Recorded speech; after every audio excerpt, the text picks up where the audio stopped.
인간의 본능적인 욕구인 재물에 대한 욕구, 소위 물욕이 도를 넘어 탐욕스럽게 외부로 드러났을 때 우리는 속물이다, 황금 만능주의다 라고 비판하기도 합니다. 그러나 물욕은 누구나 가지고 있으며 일확천금처럼 꿈같은 일이 내 인생에도 한 번쯤 일어나기를 바라는 것도 인지상정일 것입니다. 일주일간 팔리는 로또를 포함한 복권 매출액이 늘면 늘었지 줄지 않는다는 현실이 이를 방증해 주는 듯합니다.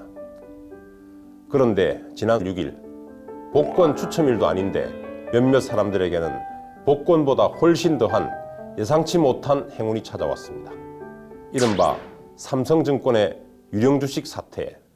삼성증권 직원이 보유한 우리 사주에 배당금이 입금되는 과정에서 한 직원의 실수로 배당금 1,000원 대신 주식 1,000주가 입고되는 사건이 발생했습니다. 이에 삼성증권 주식 28억 주가 우리 사주 조합 직원들에게 사실상 가상으로 발행됐으며 그 규모는 112조에 달했습니다. 즉 삼성증권의 112조 원대 유령 주식이 발행되는 만화 같은 일이 발생한 것입니다. 그러나 이후에 더욱 만화 같은 일이 발생하였습니다. 유령 주식을 받은 삼성증권 직원 16명이 500만 주를 매도한 것입니다. 특히 이 중에는 한 사람이 100만 주 넘게 매도한 사례도 있다고 합니다. 100만 주의 가치는 사고 당일 장중 최저가로 계산해도 350억 원이 넘는 거액이라고 합니다. 일반 투자자들은 주가가 떨어지는 것을 보고 걱정하는 이들이 많았지만 삼성증권 일부 직원들은 주식이 잘못 입고되었음을 알면서도 유령 주식인 줄 알면서도 그에게 주식이 입금되자 자신의 이익을 위해 이를 시장에 내다 팔아버린 심각한 모럴 해저드. 삼성증권 일부 직원들의 모럴 해저드, 즉 도덕적 해이가 사태의 심각성을 증폭시키고 말았습니다. 신뢰를 먹고 사는 정권회사와 정권시장에서 결코 일어나지 말아야 할 일이 발생한 것입니다. 이후 청와대 국민청원 게시판에는 삼성증권 시스템 규제와 소액 주주들을 위한 보호장치 또는 공매도를 금지해달라는 청원글이 이틀 사이에 서명 인원 10만 명을 돌파하기도 했습니다.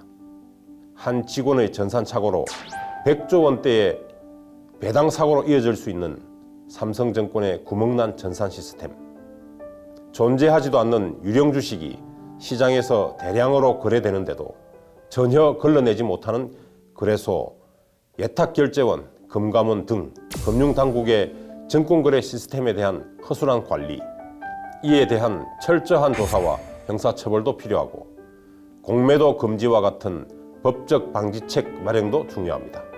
하지만 아무리 좋은 제도도 결국 사람이 운영한다는 점에서 더 본질적으로는 담당자들의 도덕적 해이와 극단적 이기주의를 이겨낼 수 있는 사회적 분위기를 조성하는 것이 시급하다 할 것입니다. 사회를 신뢰할 수 없을 때 극단적 이기주의가 발동할 수밖에 없고 매일같이 사회 지도층 인사들의 비위 소식을 접하는 국민들은 모럴 해저드가 극에 달할 수밖에 없음을 정책 입안자들은 명심해야 할 것입니다. 그렇지 않다면 어떠한 대책도 미봉책에 불과할 것입니다.